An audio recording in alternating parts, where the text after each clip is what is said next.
Welcome back, children. So as I told you in the last class that I will be providing a diagram of reflex arc, and all of you must draw this diagram in your biology copy and practice it nicely, because this diagram has been asked quite often in your board exam. So here is the cross section of spinal cord.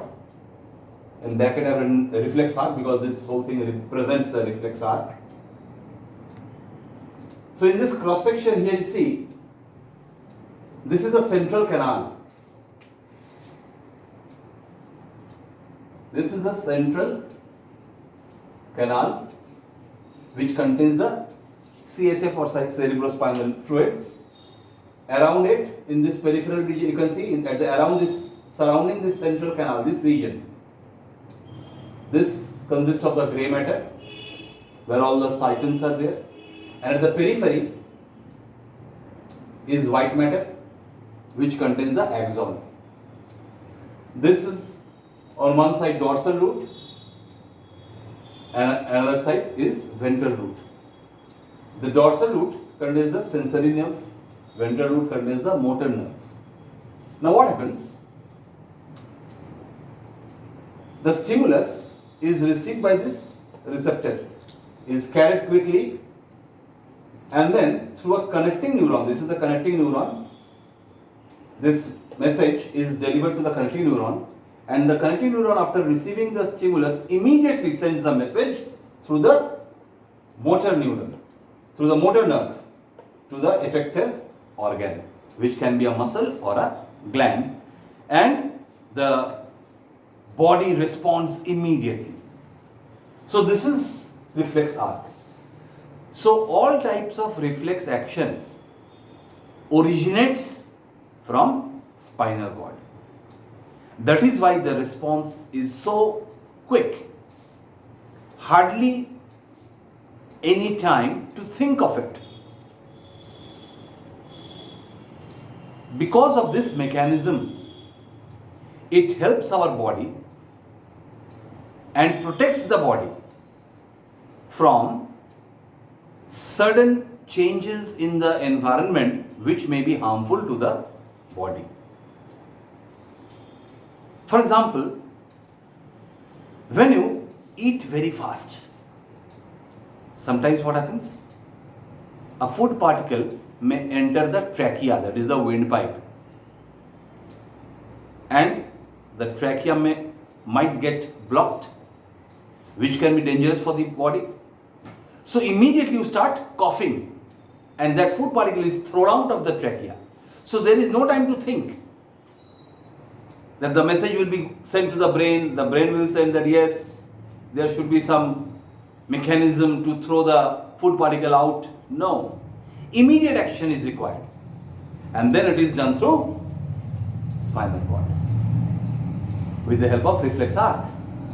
So reflex arc is present, it may be present anywhere in the spinal cord, but it is present very close to the sense organ and the effector organ, so that the response can be done very, very fast. So these are some ways how the body responds to sudden changes in the environment. So reflex action is an automatic response system made by the body, and since it is automatic, means it is involuntary in function. So you can say that reflex action is an involuntary response of the body to a stimulus. In that way you can define reflex action. Reflex action plays a vital role, as I said, and we, without thinking consciously, respond to a sudden stimulus. The stimulus should be responded immediately, because otherwise, if it is not done, then the body may be harmed, and the brain, the response made by the brain is after conscious thinking, which requires lot of time. So to reduce the time, this reflex arc comes into play, and hence reflex action is done. Many such situations arise and our body responds without conscious thinking. So first thing you should remember is that reflex action is an involuntary action or response, or you can say involuntary motor response to a stimulus.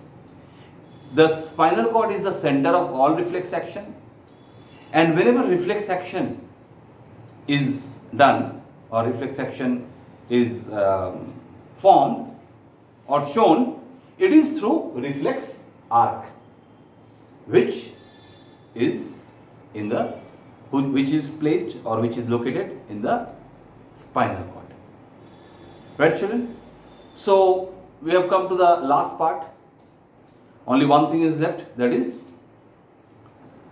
autonomic nervous system, which I will do in the next class. All of you must draw this diagram very nicely. It is extremely important. I'm telling you again and again, this diagram is very, very important, and you must practice it. You must go through all the labelings properly and practice it as much as you can.